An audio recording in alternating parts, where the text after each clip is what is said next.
कश्मीर के राजा का मगध के जरासंध से संबंध होना ये दिखाई देता कि कितना डीप इंडिया में, कितना भीतर तक कश्मीर का संबंध शेष भारत के अन्य क्षेत्रों से रहा। नीलमत पुराण का उद्देश्य क्या था? नीलमत पुराण का उद्देश्य था कश्मीर की उत्पत्ति के संबंध में एक नैरेटिव बुनना। तो वो नैरेटिव उसने बुन लिया है। उस नैरेटिव के बाद कोई आवश्यकता नहीं थी वो इग्नोर कर सकता था इसको, क्योंकि 30वीं शताब्दी में कृष्ण के जीवन पर लिखा गया एक पुराण है। विशेषकर हरिवंश पुराण में भी बताया गया है कि कश्मीर के राजा ने जरासंध का कृष्ण के विरुद्ध, यादवों के विरुद्ध जो है उसका साथ दिया। उसके युद्ध में यादव जो है वो मथुरा को छोड़कर द्वारका चले जाने पर विवश हुए और इस तब प्रसंग में यादवों को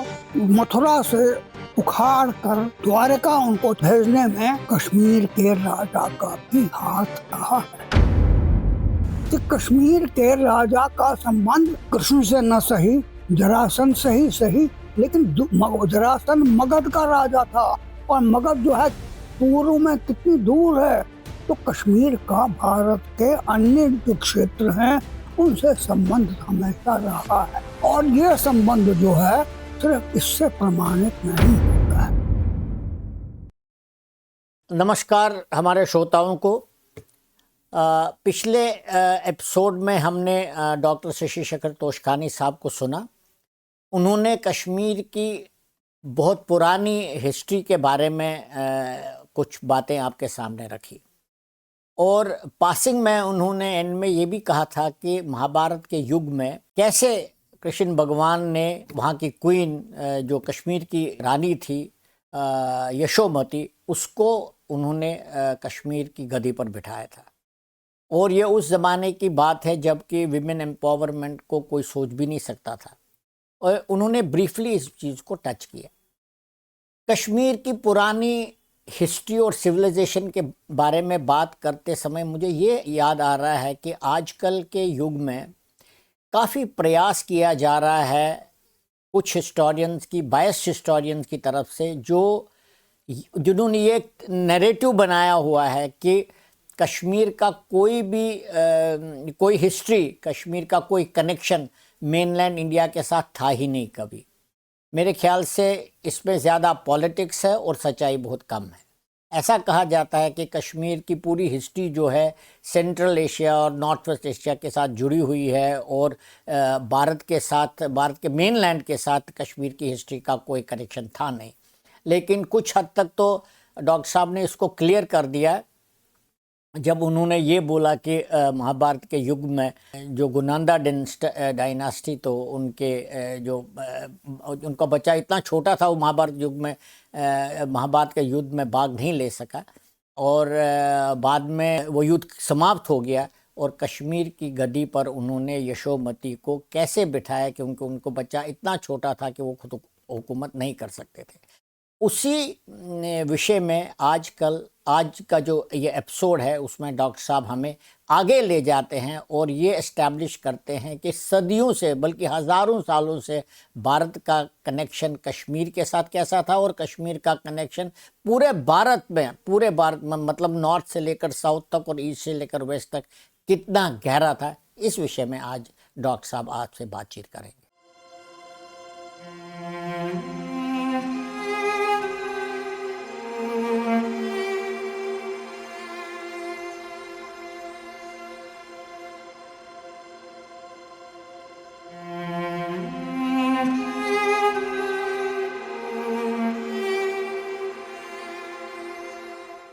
हम कह रहे थे कि कृष्ण ने कैसे गोनंद प्रथम की पत्नी यशोमती को, जो कि उस समय गर्भवती थी, कृष्ण ने उसके पति को चक्र से मार कर जब वो गांधार गए थे स्वयंवर में और उन्होंने कश्मीर की सेना ने आक्रमण कर लिया कृष्ण की यादव सेना पर, तो उस समय कृष्ण ने उसका वध कर दिया। और लेकिन यशोमती को जो कि गर्भवती थी, उसको उन्होंने राज्य सिंहासन पर बिठाया। जो पहला ऐसा ये उदाहरण है एक उस समय के समाज में, उस समय की जो स्थिति थी सारे देशों में, महिलाओं का, स्त्रियों का स्थान था, उसमें एक स्त्री का राजा बनाया जाना, शासक बनाया जाना, ये बहुत बात अच्छी मानी नहीं जाती थी, इसको समाज स्वीकार नहीं कर पाता था। लेकिन कृष्ण ने कश्मीर को पार्वती का एक अंग कहकर यशोमती को राजगद्दी पर बिठाया, और यशोमती को राजगद्दी पर बिठाकर उन्होंने उन लोगों का जवाब दे दिया कि एक स्त्री जो है वो शासक नहीं हो सकती। कई विद्वान ऐसे हैं जो इस बात को कहते हैं कि ये एक प्रकार से कश्मीर के राजा का महाभारत के युद्ध से अनुपस्थित रहना, वहां नहीं जाना, उसमें भाग नहीं लेना, ये बात जो नीलमत पुराण में लिखी है, ये एक स्वीकार होती है, एडमिशन है। ये एडमिशन ये है कि कश्मीर जो है वो भारत से के जो ज्योग्राफिकल या पॉलिटिकल जो फॉर्मेशन है उसका अंग नहीं है, उससे अलग है। तो ये एक प्रकार से टैसिट एडमिशन है, एक प्रकार से ये स्वीकार करना है कि कश्मीर का संबंध राजनीतिक या भौगोलिक या सांस्कृतिक दृष्टि से ये केवल बाद में उसको एक एसोसिएशन इंजीनियर किया गया है, जबरदस्ती कृष्ण के साथ जोड़ा गया है इसको, और ये बाद की घटना है। वरना कश्मीर जो है वो उस ज्योग्राफिकल या कल्चरल फॉर्मेशन का, उस कॉन्फ़िगरेशन का एक भाग नहीं है। लेकिन ये तर्क जो है ये सही नहीं है। कश्मीर के बारे में ये कहना कि नीलमत पुराण के विद्वान ये लोग कहते हैं कि जो नीलमत पुराण जैसे या बाकी संस्कृत टेक्स्ट हैं पुराने कश्मीर के, जिन्होंने मेनलैंड कश्मीर और इसका संबंध दिखाया है, कश्मीर का और मेनलैंड इंडिया का, भारत का संबंध दिखाया है, वो सब एक प्रकार की हेजिमनी है, संस्कृत भाषा के थ्रू संस्कृताइजेशन है, ब्राह्मणाइजेशन है। ये ब्राह्मण संस्कृति लादना उन लोगों पर जो कि जनजातीय संस्कृति समाज था, जो कि ट्राइबल सोसाइटी थी, जनजातीय समाज पर ये संस्कृत को उनको संस्कृताइज करना, और इस प्रकार से ये एक्कल्चरेशन का एक उदाहरण है। ये जब थोपना है, आरोपित करना है संस्कृत कल्चर उन पर। लेकिन इसके बारे में एक तो ये कश्मीर की सांस्कृतिक अस्मिता की अभिव्यक्ति का एकमात्र माध्यम रही। जो राजतरंगिणी लिखी गई है उसमें पहली बार जो रीजनल कॉन्शियसनेस है कश्मीर की, कश्मीर को एक को जो सेक्युलराइज उसने किया है कल्हण ने, और जो रीजनल एक तो ये है कि वो जो उसने उसको रीजनल कॉन्शियसनेस है पहली बार दिखाई है कश्मीर की। लेकिन कश्मीर का अलगाव इससे कहीं सिद्ध नहीं होता, क्योंकि उसको कोई आवश्यकता नहीं थी ये कहने की कि वो युद्ध में कश्मीर के राजा ने भाग नहीं लिया। क्योंकि नीलमत पुराण का उद्देश्य क्या था? नीलमत पुराण का उद्देश्य था कश्मीर की उत्पत्ति के संबंध में एक नैरेटिव बुनना। तो वो नैरेटिव उसने बुन लिया है। उस नैरेटिव के बाद कोई आवश्यकता नहीं थी, वो इग्नोर कर सकता था इसको। नीलमत पुराण का लेखक जो भी है, कश्मीर के राजा का मगध के जरासंध से संबंध होना ये दिखाई देता कि कितना डीप इंडिया में, कितना भीतर तक कश्मीर का संबंध शेष भारत के अन्य क्षेत्रों से रहा। ये इसका वर्णन केवल नीलमत पुराण में नहीं आया है, हरिवंश पुराण में, जो कि 30वीं शताब्दी में कृष्ण के जीवन पर लिखा गया एक पुराण है विशेषकर। उसको एक सप्लीमेंट है भागवत और महाभारत का। उसमें हरिवंश पुराण में भी बताया गया है कि कश्मीर के राजा ने जरासंध का कृष्ण के विरुद्ध, यादवों के विरुद्ध जो है उसका साथ दिया। उसके युद्ध में यादव जो है वो मथुरा को छोड़कर द्वारका चले जाने पर विवश हुए, और इस सब प्रसंग में यादवों को मथुरा से उखाड़ कर द्वारका उनको भेजने में कश्मीर के राजा का भी हाथ रहा है। इस प्रकार से कहने का अर्थ यह है कि कश्मीर के राजा का संबंध कृष्ण से न सही, जरासंध से ही सही, लेकिन जरासंध मगध का राजा था, और मगध जो है पूर्व में कितनी दूर है, तो कश्मीर का भारत के अन्य जो क्षेत्र हैं उनसे संबंध हमेशा रहा है। और यह संबंध जो है सिर्फ इससे प्रमाणित नहीं होता है। सबसे पहले हम लेते हैं कश्मीर के इतिहास को, अगर हम उल्टे पलटे हैं, उसके पृष्ठ हम उल्टे, तो हम पाते हैं सबसे पहले अशोक का नाम, अशोक मौर्य का नाम। अशोक मौर्य ने कश्मीर को अपने साम्राज्य का एक अंग बनाया, और अंग ही नहीं बनाया बल्कि कश्मीर को, पूरे कश्मीर को उसने दान दे दिया बौद्ध संघ को। और अशोक का भी, यानी कश्मीर को बौद्ध बनाना, उस समय ये कहा जाता है, हम जनरली हमसे जब ये कहा जाता है कि नाग जो है वो आदिम जातियां थी, कश्मीर के आदिवासी थे, और उस प्रकार उनको बेदखल कर दिया गया, अपने स्थान से उनको हटा दिया गया, उनके ऊपर एक दूसरी संस्कृति लाद दी गई। तो यह संस्कृति जो है कहाँ, किसने ला दी? बौद्धों ने खुद। बौद्धों ने नागों को वहां से श्रम किया, जो कुछ उन्होंने प्रयत्न किए, वो प्रयत्न जो हैं वो बौद्धों की ओर से हुए हैं। वो अन्य किसी वैष्णव या किसी शैव या किसी सौर धर्म को मानने वाले की ओर से नहीं हुए। बौद्ध जो है सर्वास्तिवाद को मानने वाले 500 अरहतों को दंड देने के लिए उनको कश्मीर भेजा गया। उनको कहा गया कि इनको डुबो दो। उन्होंने कहा डुबोने से अच्छा है वो कश्मीर चले गए, और उस प्रकार से कश्मीर में बौद्ध धर्म का प्रचार आरंभ हो गया। और बौद्ध धर्म का प्रचार जो है अशोक के समय में जब हुआ, तो अशोक ने ही एक बहुत ही महत्वपूर्ण, एक बहुत ही सिग्निफिकेंट बात अशोक के समय में ये हुई कि कश्मीर की राजधानी को नियत कर लिया उसने। कश्मीर की राजधानी श्रीनगर को बना लिया, उसका नाम उसने श्रीनगरी रखा, और उसके बाद तब से लगातार कश्मीर की राजधानी श्रीनगर या श्रीनगरी ही चली आती रही है। ये बात जो है, इस बात का की पुष्टि श्वानज़ांग कहिए या ह्यूनसांग कहिए, उसने भी जब वो 7वीं शताब्दी में यहाँ पर आया तो उसने इस बात की पुष्टि कर दी। उसने भी महत्व दिया कि कश्मीर की राजधानी जो है उसका की स्थापना अशोक ने की है, और इस प्रकार से यहाँ अनेक बौद्ध मठ विहारों का स्थापना की है, और यहाँ इस प्रकार से बौद्ध धर्म का प्रचार हुआ है। और जो प्राचीन नाग मत था, उस नाग मत के स्थान पर का स्थान यहाँ बौद्ध धर्म ने ले लिया। उसके बाद हून आए, कनिष्क आया।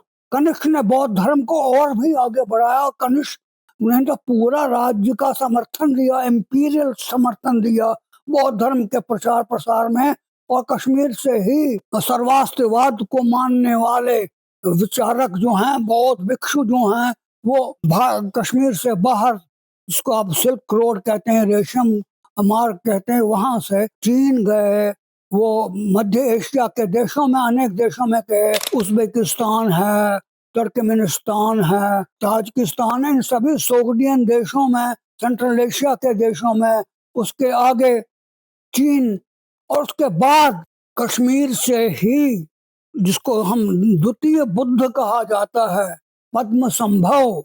कई लोगों का ये मत है कि वो कश्मीरी ही था, और कई लोगों का मत है कि वो कश्मीर में बहुत समय कश्मीर में ही रहने के कारण वो कश्मीर से ही वो जाकर उसने तिब्बत तक के बौद्ध धर्म प्रचार प्रसार किया।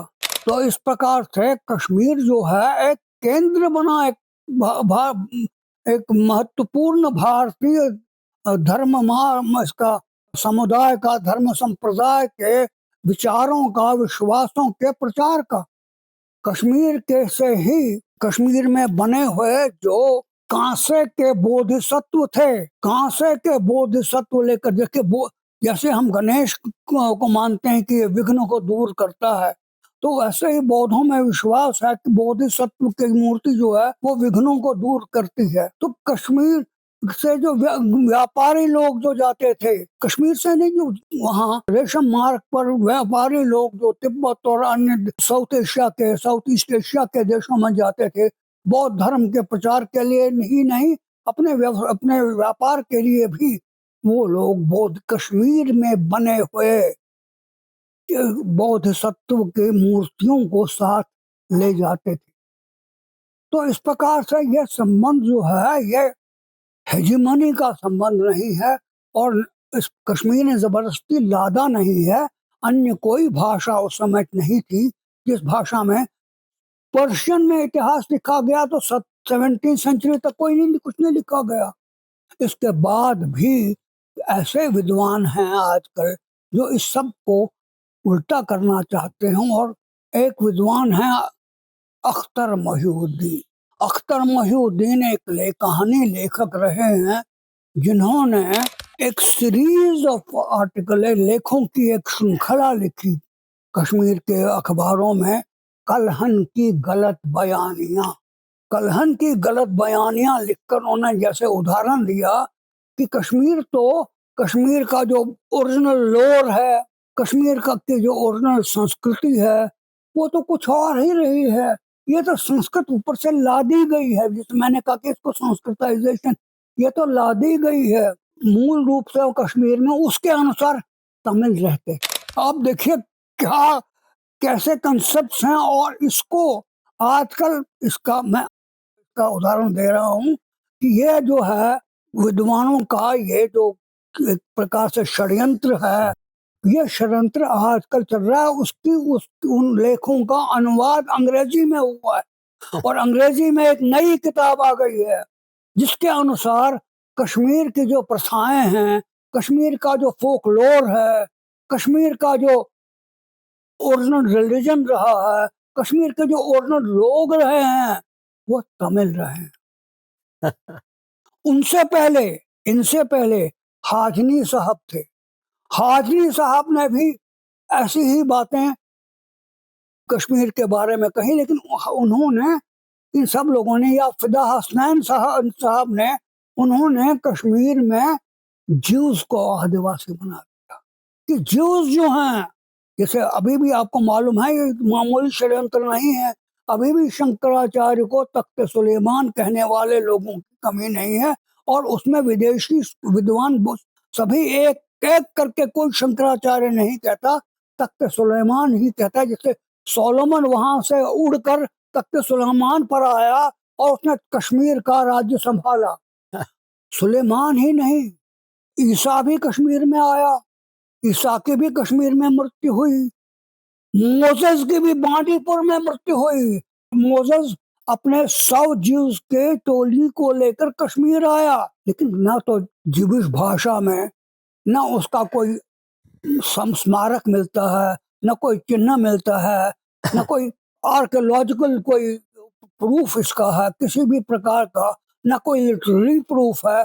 उसके बावजूद फिदा हसनैन ही नहीं, पूरे अहमदी संप्रदाय जो है, पूरे अहमदी संप्रदाय ये कह रहा है कि कश्मीर के जो आरंभिक संस्कृति जिसने फैलाई, कश्मीरी भाषा भी उसी से निकली, जिविश भाषा से, हिब्रू से। कश्मीरी का एवोल्यूशन जो है, कश्मीर की उत्पत्ति जो हुई वो हिब्रू से हुई, और यहाँ ईसा और मोजेस की लाठी तक बांडीपुर में बरीद है। तो ये मैं आपसे कहना चाहता, इसलिए सब मैंने आपसे कहा कि इसके विपरीत हम देखते हैं, जैसे मैंने अभी उदाहरण लिए कि मेघवाहन और जलौक और शंकर वर्मन और प्रवर सेन, ये सब लोग जो हैं, ये मेन लैंड में दूर तक जाते रहे, और गया में श्राद्ध की शुल्क था, उस शुल्क से मुक्ति के लिए रानी दिद्दा के बेटे के मंत्री ने वहां याचना दी, ये वहां एक याचिका दे दी कि इस शुल्क को हटा दिया जाए या कम कर दिया जाए। शुल्कोच्छेद वहां शब्द है, यानी शुल्क का को समाप्त कर दिया जाए। फिर रानियों का क्वेश्चन है। एक रानी कश्मीर की हुई है, कश्मीर के आरंभिक एक राजा रणादित्य की रानी हुई है, रणारंभा। रणारंभा जो है ये कहाँ की रानी है? रणारंभा चोल देश के राजा रतिसेन की गोद ली हुई बेटी है। कहाँ? चोल देश, तमिल एरिया। उसकी बेटी को कश्मीर की रानी बनाया। मेघवाहन, मेघवाहन जो है जिसने अमृत भवन बनाया है कश्मीर में, उसको भवन, अब भवन ही सिर्फ कहते हैं, भवन भी नहीं, भवन है। तो वो अमृत भवन जो है उसी ने बनाया है। तो उसकी जो पत्नी है वो प्राग ज्योतिषपुर आसाम की। इसका मैंने आपको बता ही दिया जयापीड़ का, कि वो गौड़ प्रदेश में गया, बंगाल में, जिसको आजकल कहते हैं बंगाल और आसाम वगैरह, ईस्ट ईस्ट एरिया में गया, और वहां की जो बेटी है कल्याण देवी, कल्याण देवी उसकी रानी बनी।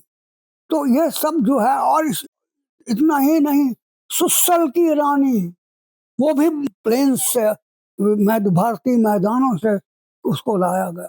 इस प्रकार से एक वैवाहिक संबंध जो हैं राज परिवारों में, जो कश्मीर के राज परिवार थे, उनके वैवाहिक संबंध जो हैं वो गैंजेटिक वैली, गंगा घाटी के लोगों के साथ थ्रू आउट होते रहे हैं।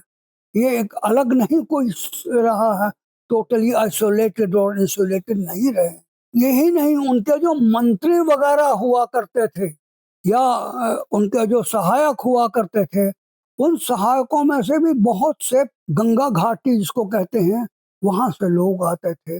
वहां उनको अब कश्मीर में स्थान दिया जाता था। ऐसे ही कश्मीर के लोग भी जो हैं, ग्रीनर पैस्चर्स कहिए, यानी अधिक आर्थिक लाभ के लिए, यहाँ तक कि कश्मीर का बहुत महान कवि, बड़ा महान संस्कृत का कवि बिल्हन, बिल्हन कश्मीर से सारे भारत में गया, भारत के अनेक स्थानों में गया, और अनेक स्थानों के बाद वो कर्नाटक में कल्याण के स्थान पर उसको सभापति बनाया गया।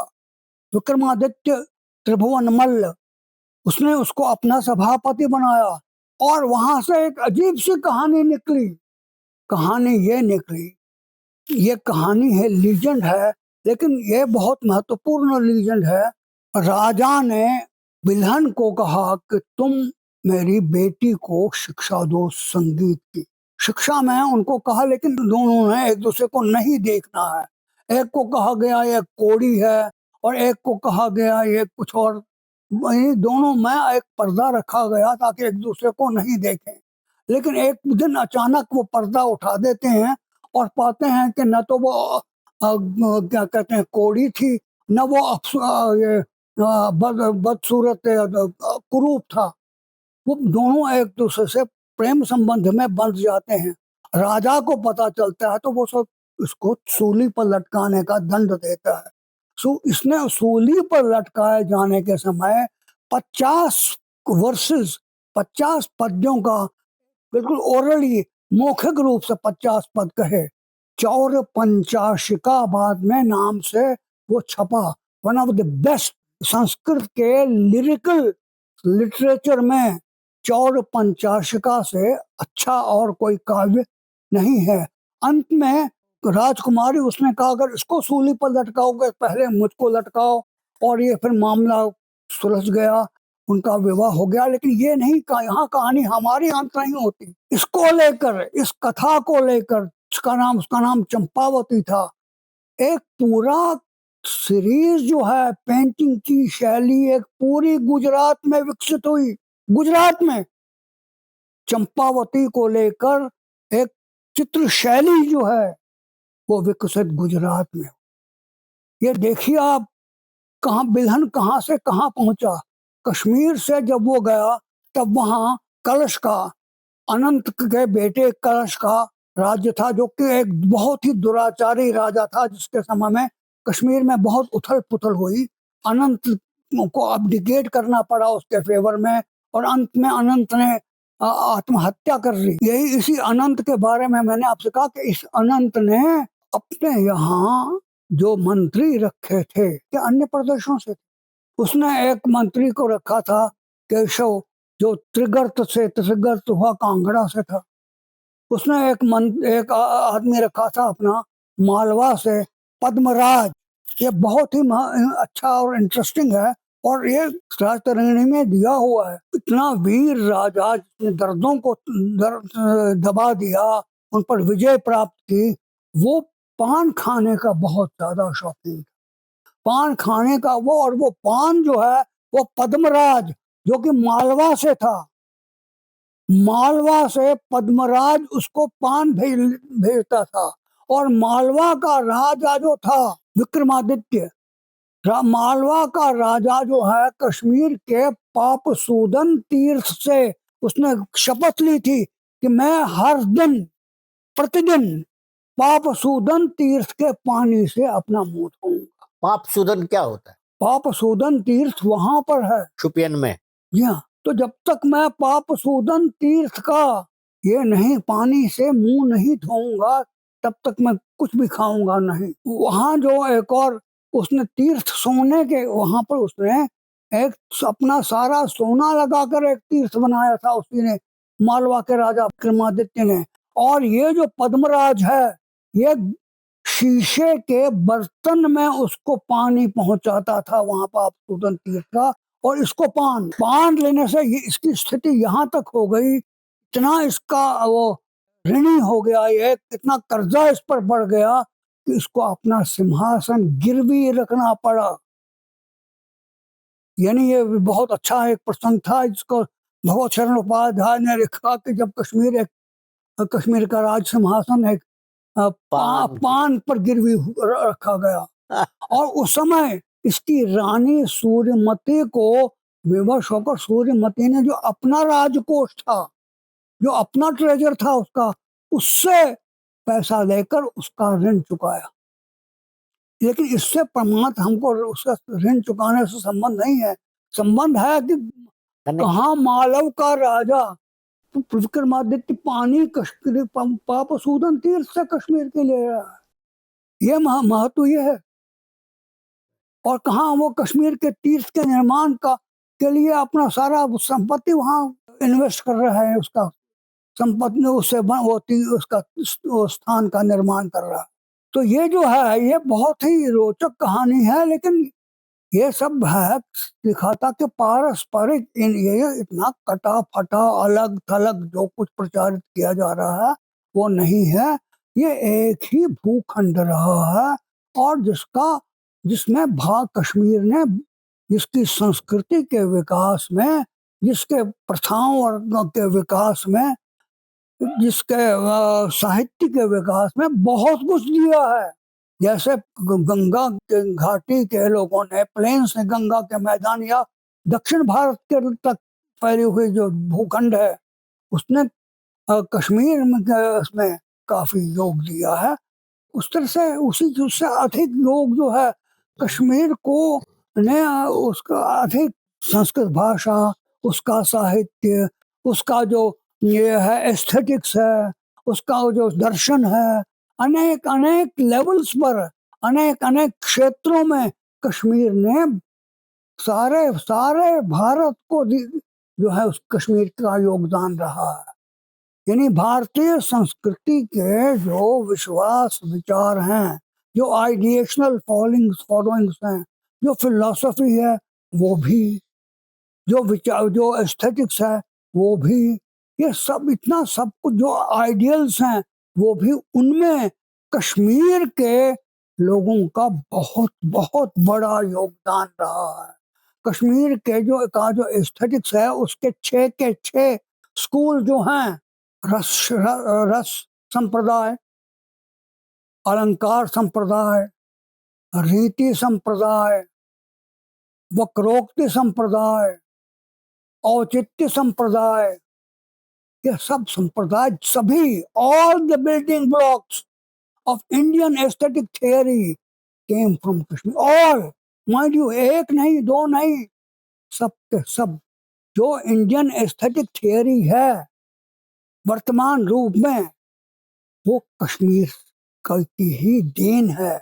और अंत में सबके चरम पर अभिनव गुप्त ने रस ध्वनि थियरी रस ध्वनि सिद्धांत जो स्थापना की, रस और ध्वनि, आनंद वर्धन ने ध्वनि का आनंद वर्धन कश्मीर का आनंद वर्धन के ध्वनि सिद्धांत ने इंडियन काव्य शास्त्र का, इंडियन एस्थेटिक्स का रूप ही बदल दिया, उसको रिवोल्यूशनाइज कर दिया और उसको ध्वनि को रस के साथ जोड़कर रस ध्वनि सिद्धांत के रूप में अभिनव गुप्त ने इसको एक पूर्णता दे दी।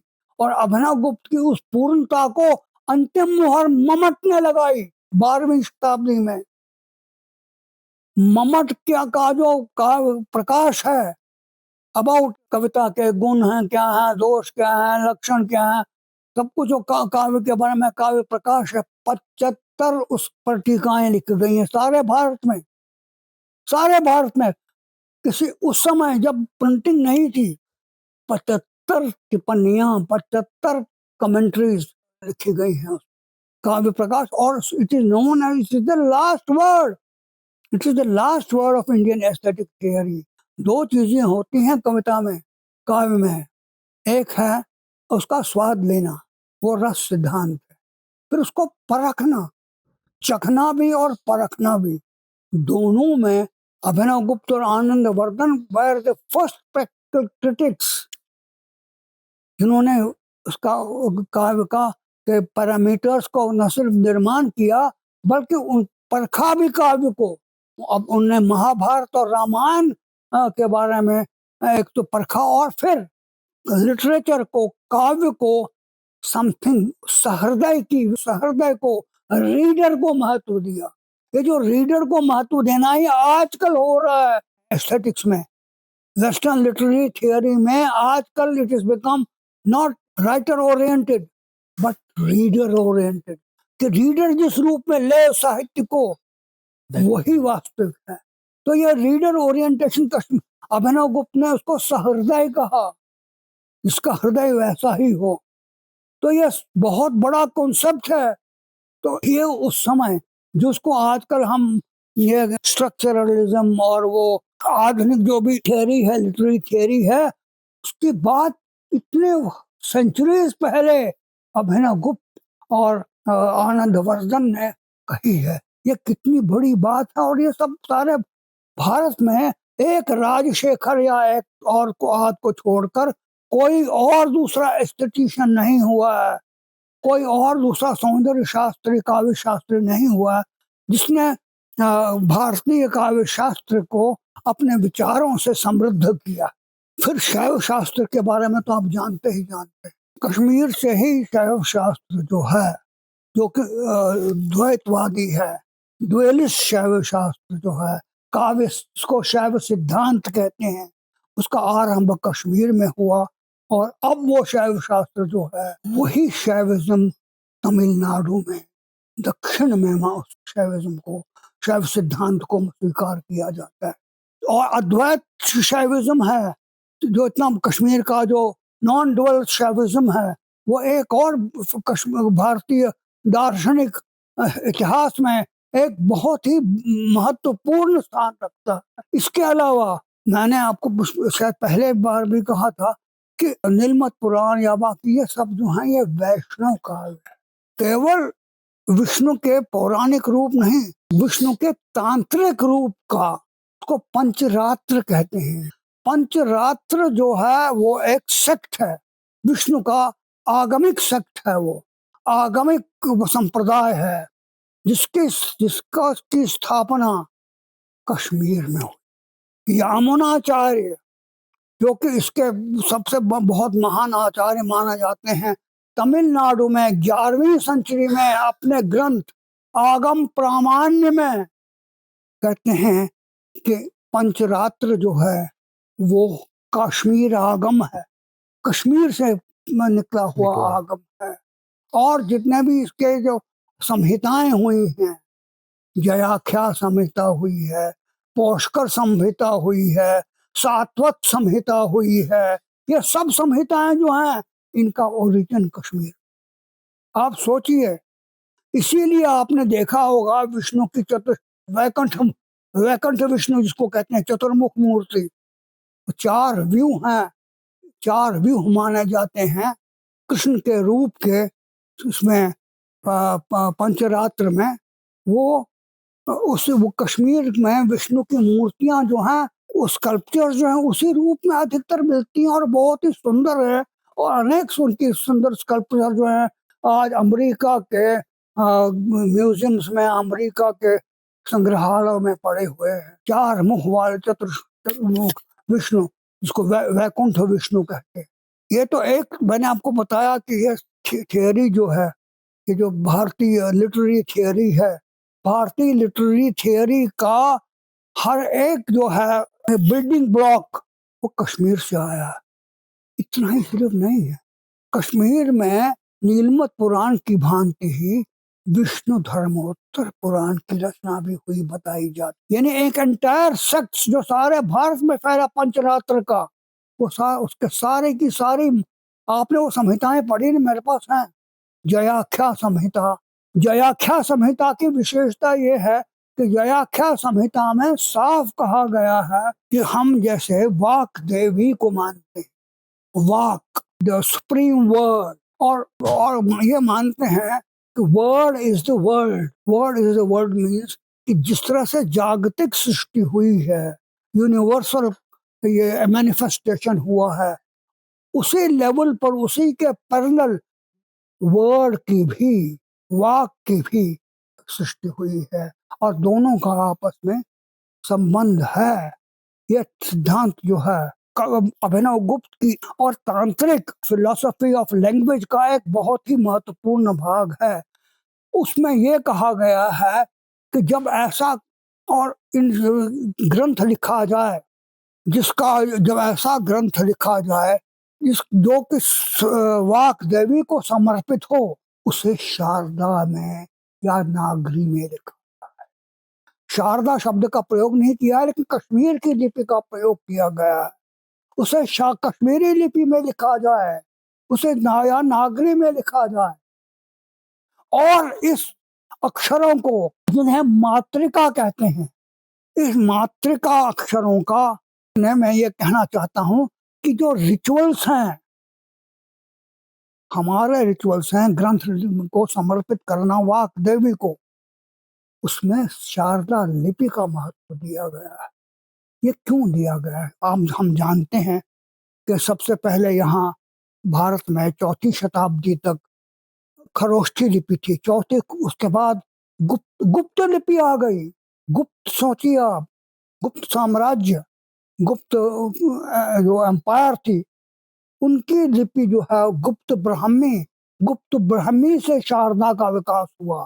सारे नॉर्थ वेस्ट हिमालय जो है उसमें गुप्त ब्राह्मी से विकसित शारदा का विकास हुआ, और शारदा से ही हिमाचल प्रदेश, पंजाब और जितना भी हिली ट्रैक्ट्स हैं उसके साथ वो सब में प्रसार हुआ। ज्ञान विज्ञान के एक बहुत ही महत्वपूर्ण माध्यम के रूप में शारदा का विकास हुआ। 13वीं शताब्दी के आसपास उसी शारदा का रूप जो है तो हिमाचल प्रदेश में टाकरी के रूप में विकसित हुआ। उसी टाकरी से बाद में पंजाबी की गुरमुखी का जन्म हुआ।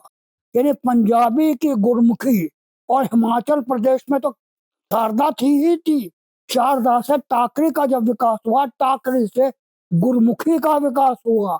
आप देखिए, एक बिल्कुल ही एक अलग ब्राह्मी से इन भारत की सभी लिपियों का विकास हुआ है, सभी, including southern, all southern script जो हैं, जो सभी दक्षिण भारत के की लिपियां हैं, उनका विकास ब्राह्मी से हुआ है। और लेकिन शारदा से भी इतनी लिपियों का विकास हुआ। तो इस प्रकार से आप देखिए परस्पर कितना गुंथा हुआ है ये सब कुछ, इसका कितना महत्व। और रिचुअल्स में ये मैं आपको बहुत लास्ट बात इस मामले में कहूँगा। एक विद्वान बहुत हुए हैं, जीसी त्रिपाठी। जीसी त्रिपाठी इसका Indira Gandhi national centre of art के मेंबर सेक्रेटरी भी रह चुके हैं। वो उड़ीसा से, वो वर्षों इस बात पर रिसर्च करते रहे हैं कि उड़ीसा के जो रिचुअल्स हैं, उड़ीसा के रिचुअल्स पर कश्मीर का क्या प्रभाव, और कश्मीर का यह प्रभाव बताते बताते वही कहते हैं जो भी रिचुअल ग्रंथ हैं उनमें से एक है, उनका स्रोत जो है, जो जगन्नाथ की पूजा का विधान जिसमें मिलता है, उसकी पद्धति मिलती है, पुरुषोत्तम जगन्नाथ का उल्लेख जिसमें है, उसकी उसके रथ की स्थापना, उसके मंदिर की स्थापना, उसकी मूर्ति की स्थापना के बारे में जो रिचुअल्स हैं, उनका सोर्स ग्रंथ कौन सा है? उनका सोर्स ग्रंथ है हयग्रीव पंचरात्र। हयग्रीव पंचरात्र जो है उसका ओरिजिन कश्मीर में हुआ। उसका ओरिजिन कश्मीर में हुआ, यानी उड़ीसा के जगन्नाथ की पूजा में जो विधि विधान है, जो पद्धति है, वो कश्मीर से निकली। वो रिसर्च कर रहे हैं, उन्होंने की है, उन्होंने इस पर लिखा बहुत कुछ है, बहुत बड़े विद्वान। तो उन्होंने ये कहा है कि उसका सोर्स जो है उनके रिचुअल्स का, जगन्नाथ की पूजा के रिचुअल्स का, उसके मंदिर की स्थापना का, कॉन्सेक्रेशन जो अभी प्रतिष्ठा हुई है जगन्नाथ टेम्पल, इसकी मूर्ति, राम मूर्ति की जी जी अयोध्या में, जी। वैसी प्रतिष्ठा जो है जगन्नाथ पुरुषोत्तम की, उसके बारे में जो पद्धति है, उसका सोर्स क्या है? उसका सोर्स कश्मीर में। कश्मीर के एक बहुत महत्वपूर्ण विद्वान हुए हैं केशव भट्ट। केशव भट्ट वो नहीं, रनावारी वाले नहीं, केशव भट्ट काश्मीरी, वो कश्मीर को छोड़कर मथुरा में रहे। केशव भट्ट ने निम्बारकाचार्य के ब्रह्मसूत्र पर लिखे भाष्य पर एक पुस्तक लिखी है। पुस्तक का नाम है वेदांत कौस्तुभ प्रभा, जो कि बहुत मतलब दार्शनिक दृष्टि से काफी महत्वपूर्ण मानी जाती है अपने संप्रदाय में। लेकिन हम बात कर रहे थे कि उसने जो क्रम प्रदीपिका लिखी, उस क्रम प्रदीपिका में जो विधियां दी गई हैं, उस पर कश्मीरी शैव दर्शन का प्रभाव है, और जिस पर शारदा तिलक नामक शारदा ग्रंथ का भी प्रभाव है, उसका कैसे, किस प्रकार से उड़ीसा के जगन्नाथ के मंदिर की पूजा की पद्धति पर गहरा प्रभाव पड़ा है, ये बात जो है अपने में बहुत ही ऐतिहासिक महत्व रखती है।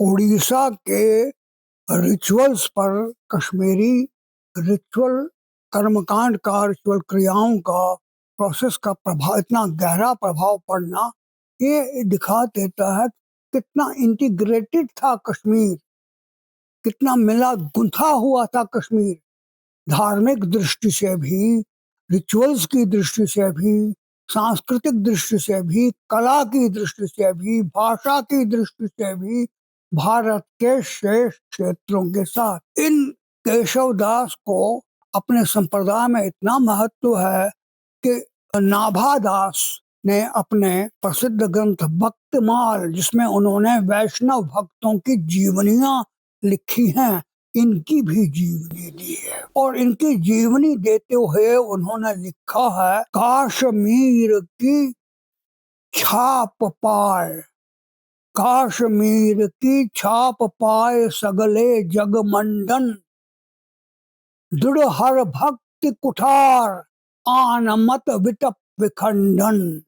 इसका अर्थ है, कश्मीर की छाप पाने वाले केशव भट्ट का जो सारे विश्व में मंडन हुआ, उनका स्वागत हुआ, उनका समर्थन हुआ, उनके मत को स्वीकार किया गया, और उनके हृदय में ऐसी दृढ़ हर भक्ति थी, जो कि वो दृढ़ हर भक्ति एक कुठार की तरह, एक कुल्हाड़ी की तरह से दूसरे मतों के पेड़ों को काट डालने में समर्थ थे। तो इतना उन्होंने अपनी ओर से उनकी प्रशंसा की है, उनको उनकी सराहना की, उनको माना है।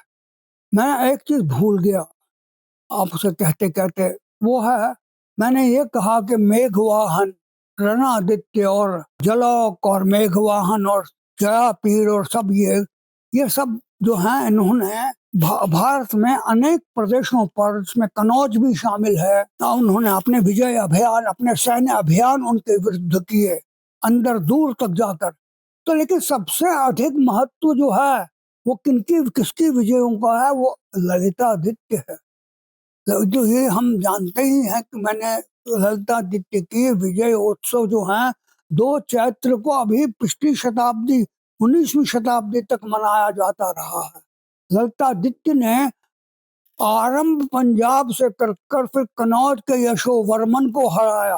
कन्नौज के यशोवर्मन का नाम इसलिए महत्व है कि उसने हूणों को पराजित किया। कन्नौज के यशोवर्मन को हराया। कन्नौज के यशोवर्मन से आगे होकर वो गौड़ प्रदेश में गए। गौड़ का मतलब हुआ बंगाल और उड़ीसा।